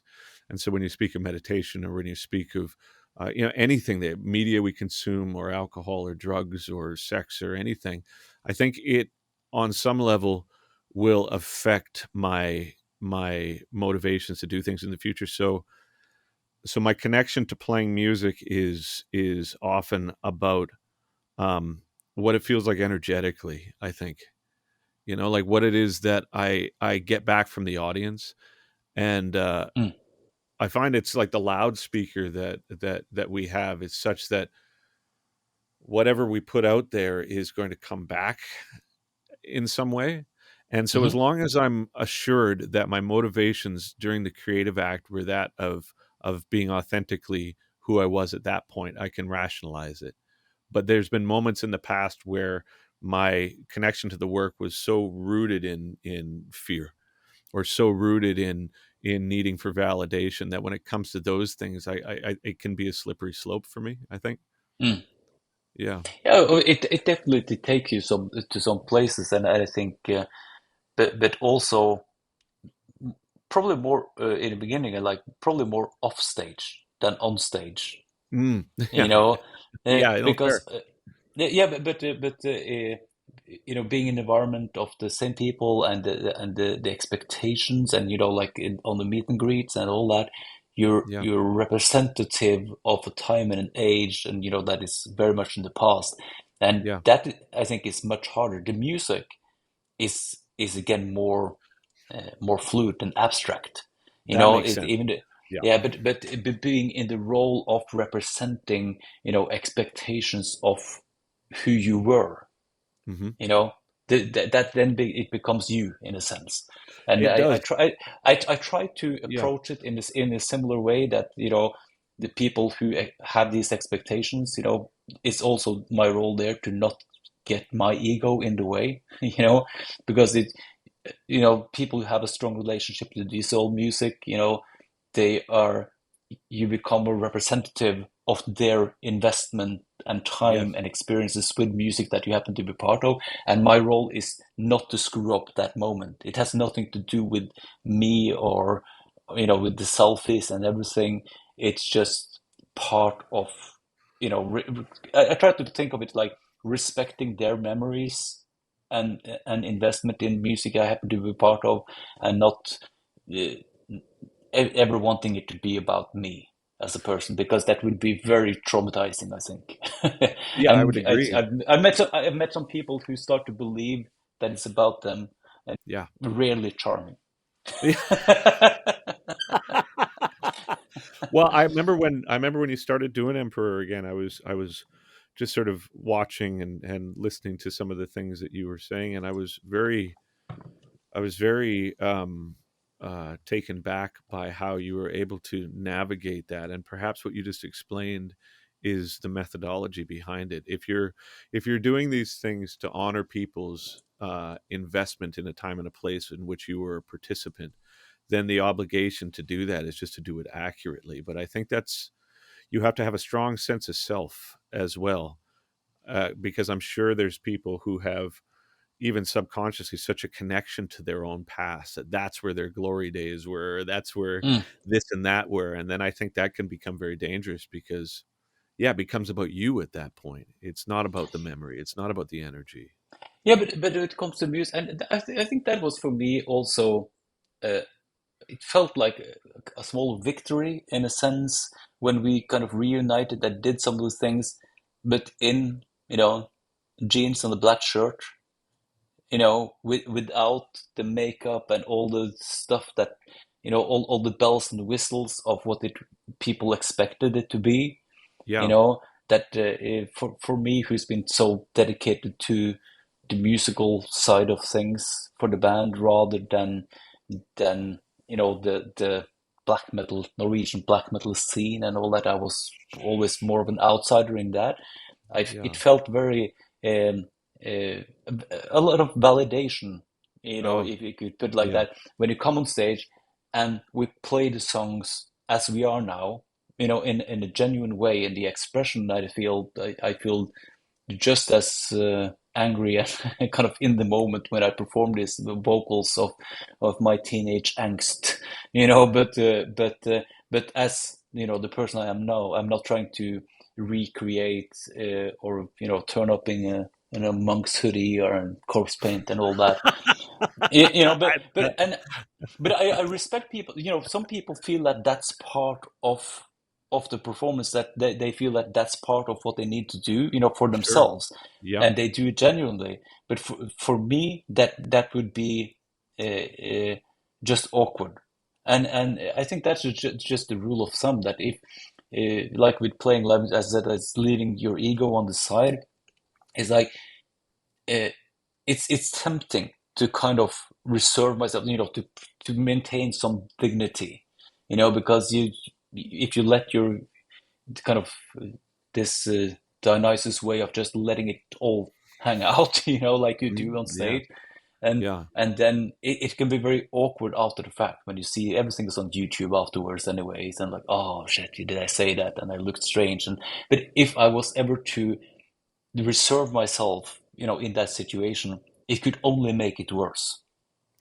Well, you know what's You know? interesting about I do, and hearing you say this, I recognize that a lot of the work seems to be about being a fulcrum between two furies in some way. When you look at the Apollo Dionysus sort of Mm, dichotomy, there's this sense of the function of an artist, maybe in some way, is to be the calm between these things. And so what you're representing is just the potential rather than either side of these things being a definitive part of one's work, right? It's like mm. it's all a potential. And so to facilitate that is about being in the moment. And so the analysis and everything that Yeah, goes into yeah, but that being in the moment, that kind of the the the, the the tendency to not play it and give yourself like that kind of sacrifice to the moment. And it's like an old hero of both, well, like Rob Halford, you know. I mean, every you know the occasions when I've met him, and I'm sure you've met him as well. He's the most, you know, humble, gentlemanly, you know, amazing person. You know, it's Yeah. just like the way he greets you, like he's such a warm and, you know, kind man. You know, Hmm. an ideal in that respect. But I don't think anyone, when he gets up on stage, he's still the god of metal. You know, Yeah. and when I watch Judas Priest live, I want to see the god of metal. You know, I don't want to see this kind. You know, that hasn't to be. It's irrelevant in that sense, and he can be both. You know, genuinely.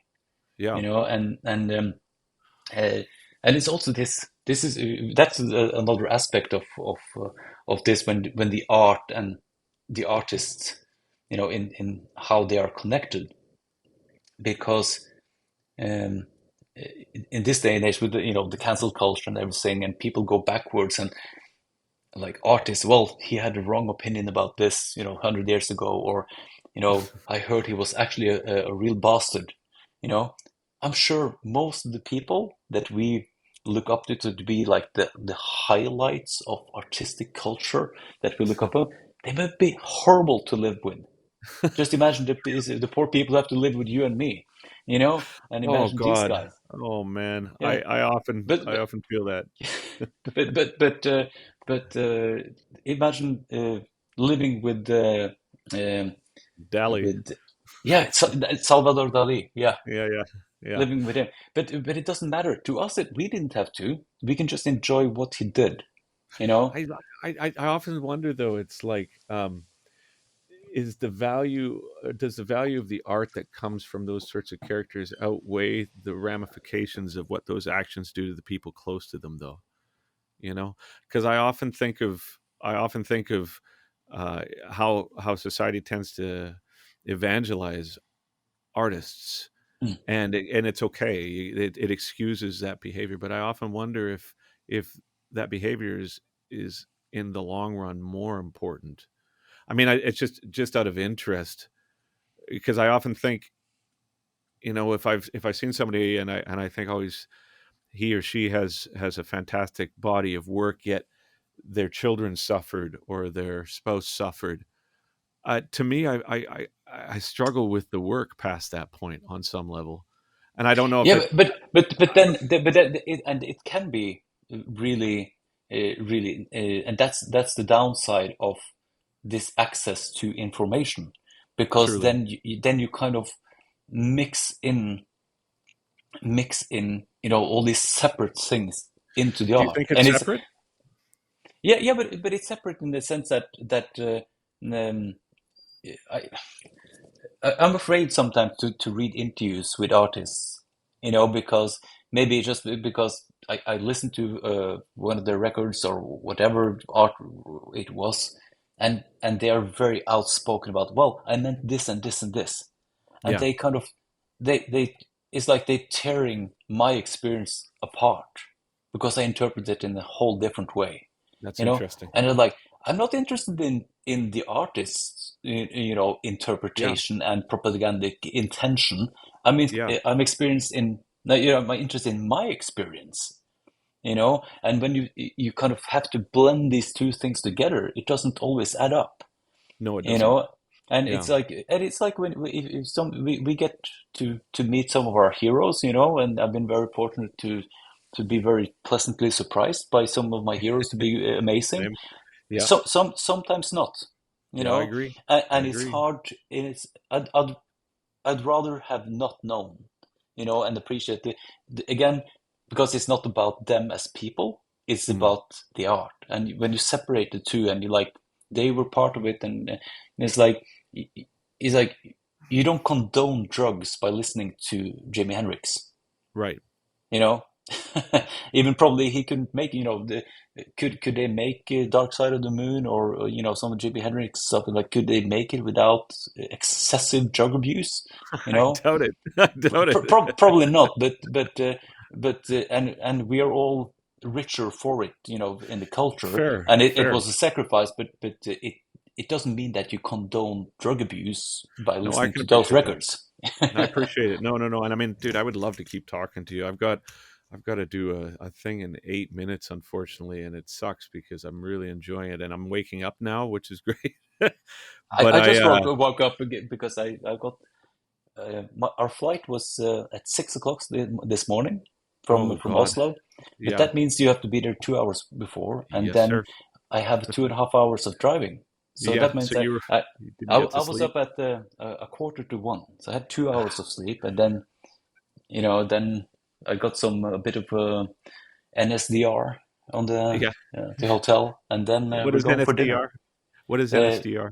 it's this non-sleep deep rest. It's a variation of yoga nidra. Okay.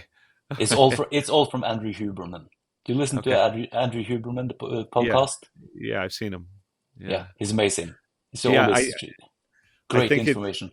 I think that the process of touring requires all the help we can get to try and remain balanced to some degree, because it's a very strange life, man. But I Yeah, I I have to run. I would love to keep talking to you. I'd like to just say before we go how much I appreciate your willingness to talk and discuss things and your process in general. I relate to on such a level. I think that if there's anything that if there's a message that either of us would have, I would suspect it would be like, we have no idea, yeah. and that's I think the And only thing worth writing I about. find comfort.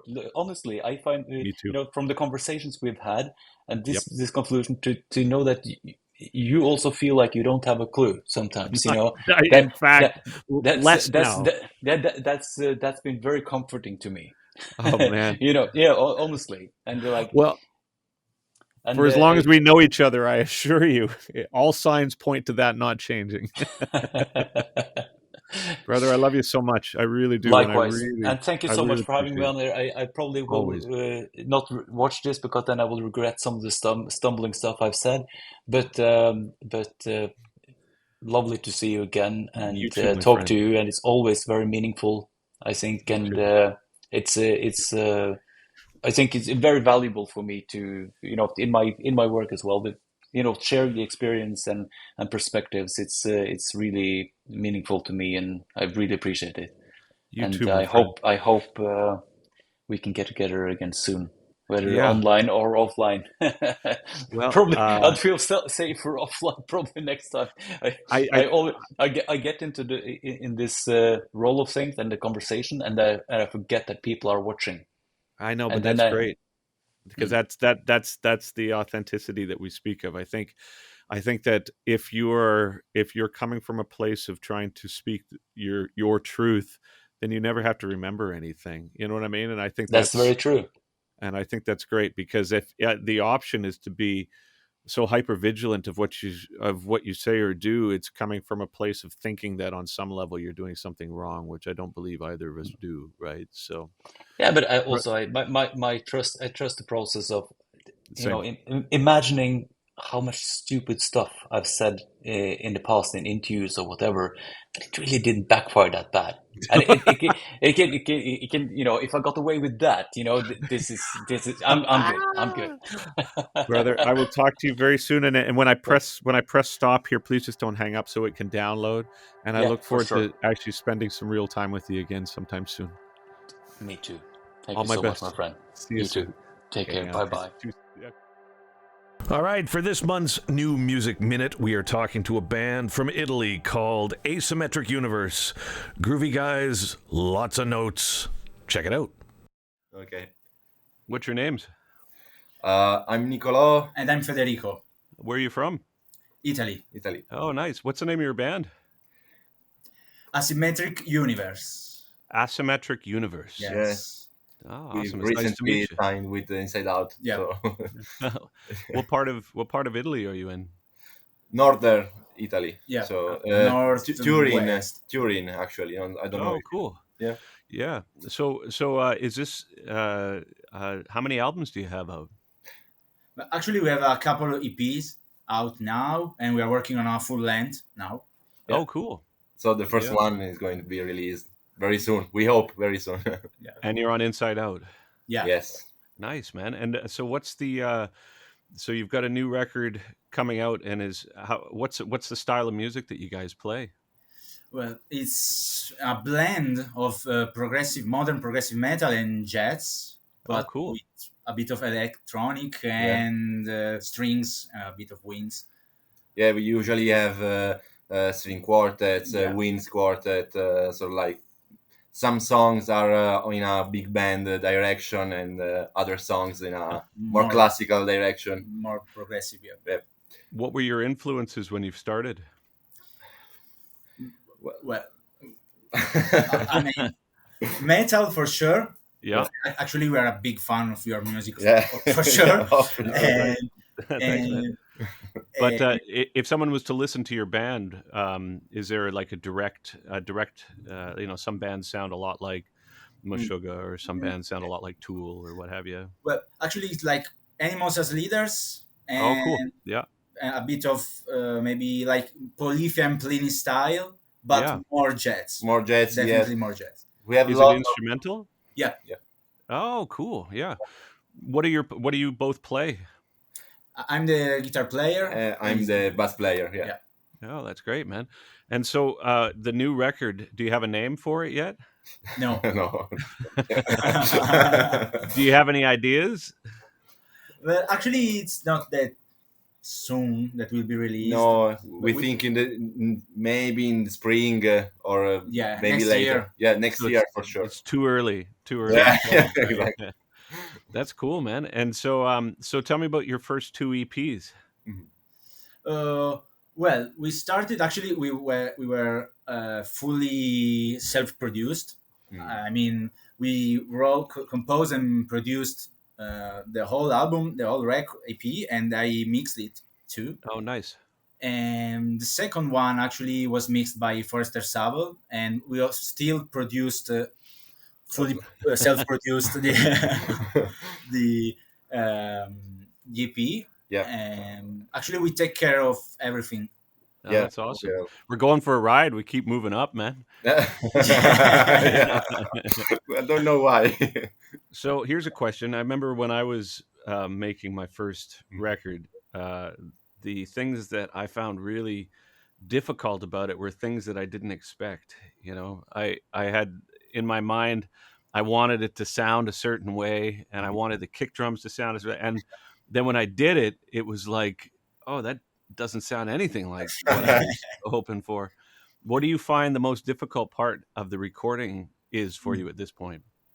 Well, actually, the second EP, maybe now we think that could have been more, heavier. Maybe we put a lot of string quartets, winds quartet, but maybe now we would have done differently. Yes. Yeah. So the new record you plan to make to be heavier than that, eh? Yes. So isn't it funny how that happens? Like you get it finished and you think, oh, this, and then you listen back and you're like, wow, I guess it didn't turn out the way that I thought it was going to turn out. I think my first 3 or 4 records, arguably most of them just sounded bloody awful. But I think that every time you do something that's not perfect in your mind, it's the next record starts to get better, right? Yeah. Or do you engineer and mix and do everything yourselves? We engineer everything, and then let mixed by in this case Sebastian Sandon. Oh, okay. But actually, for example, drums, I engineer, and I don't take care of recording directly, but I tune the drums and just figure out how it can be placed in the room, something like that. Do you have tours coming up as well, or? No, not yet, but maybe hopefully the next year. Yes. We What's that? We toured last year Europe with Noblivis Caris and Persephone, Oh, awesome. Uh, and Yeah. we are going to play with at the Arctangent in a couple of weeks. That's a great festival. yeah, That's a yeah, it great is. festival. So how long has everybody in the band known each other? Well, actually, we are brothers, so Yeah. So quite a while. quite a while since we are born. But Yeah. yeah, we are the main band is a duo. Yeah, It's formed we're by a duo the Yeah. two of us. Then we have some musicians that live help us with the in studio performances, and yeah, studio and lives. Yes. Oh, that's cool, man. And so, do in terms of like the music and the album and all of that, do you work with concepts, or is it just like songs, or concepts. Yeah. can you explain the concept? Well, actually, we start mainly in musical concepts, like the titles. We just find the titles at the end of Yeah. the process, Yeah. and So we don't have an idea that helps us to compose, but it's the opposite It's, yeah. direction actually. So which like we think we it would be cool if we do this like this with this maybe musical idea like rhythm or maybe harmonic concepts, and then we find like okay, this to me feels like, and then we find a title. What's what's your latest rhythmic or harmonic concept that you've been interested in? yeah, nice question. Yeah. Well, actually, the last record has, for example, in the solo sections, has a lot of modal changes, Yeah. like from minor and major, but they're like disguised in some way. They're Yeah. not just typical major and minor. In another song, we can spoil this. We worked with metric modulation, so we worked with quintuplets, but grouping them in four Yeah. notes or 6 notes. So every time the tempo seems like is getting Faster or it's getting slower. faster. Oh, that's cool. Yeah. That's cool.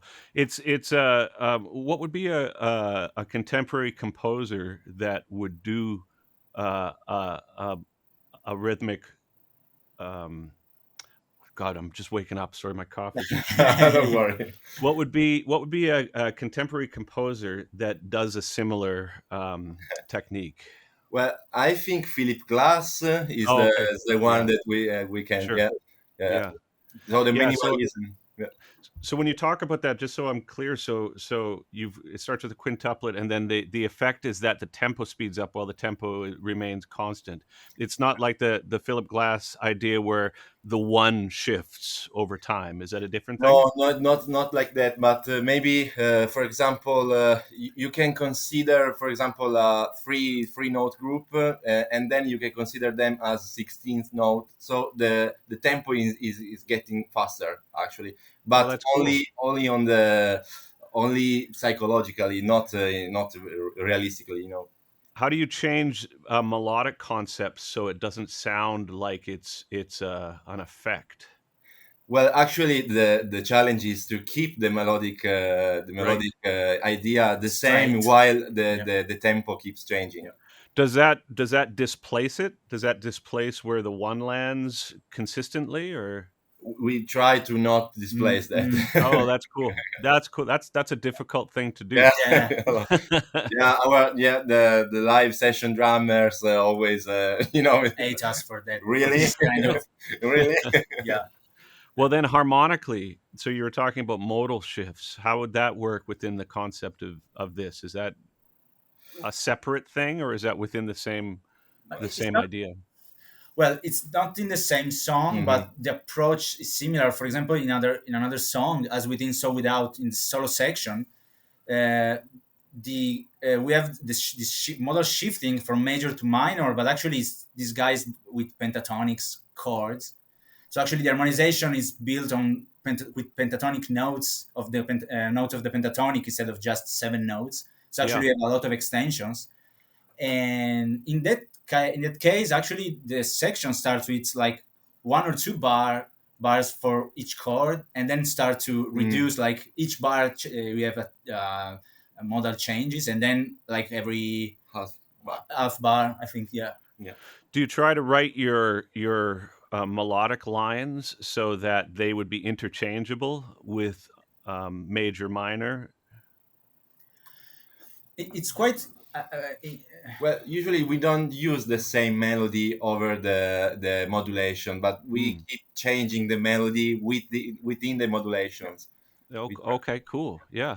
So how did that come about? Was this just by accident, or did you go to school for music, or?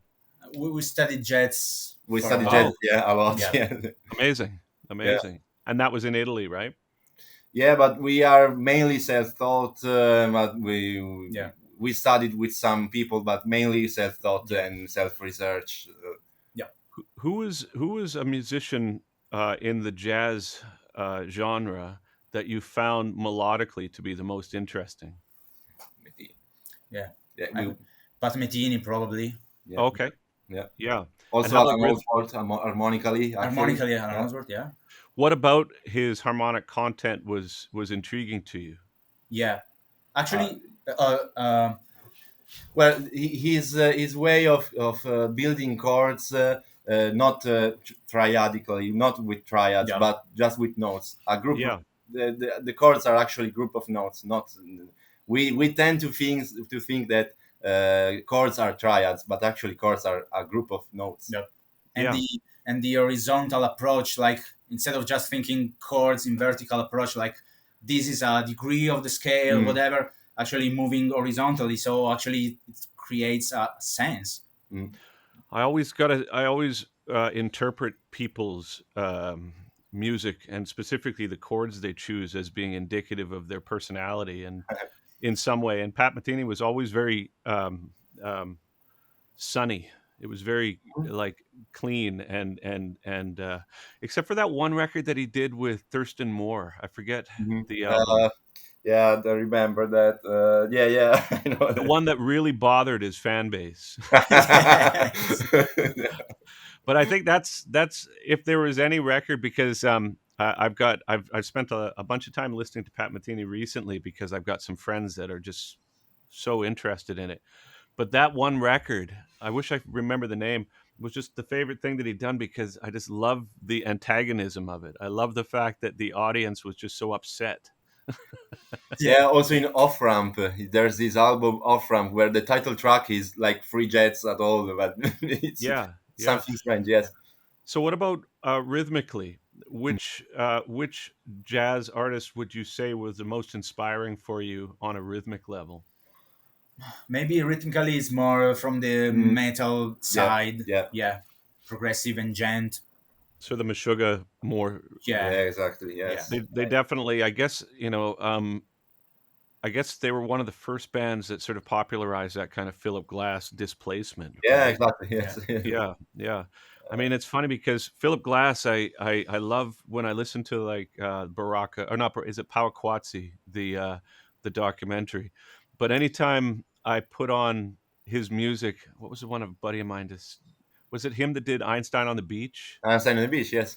Yeah, and I put it on during dinner a few weeks back, and both my wife and children were like, "You need to turn this off." Well, my friends, so again, the name of the band is Asymmetric Universe. Okay. Well, we look forward to your album, and welcome to the weird world of progressive metal. And I wish you all the luck in the world, and I'm sure we'll meet each other at some time. Thank you. Great. Yeah. The tools that make this podcast possible, provided by Roswell Microphones and X5.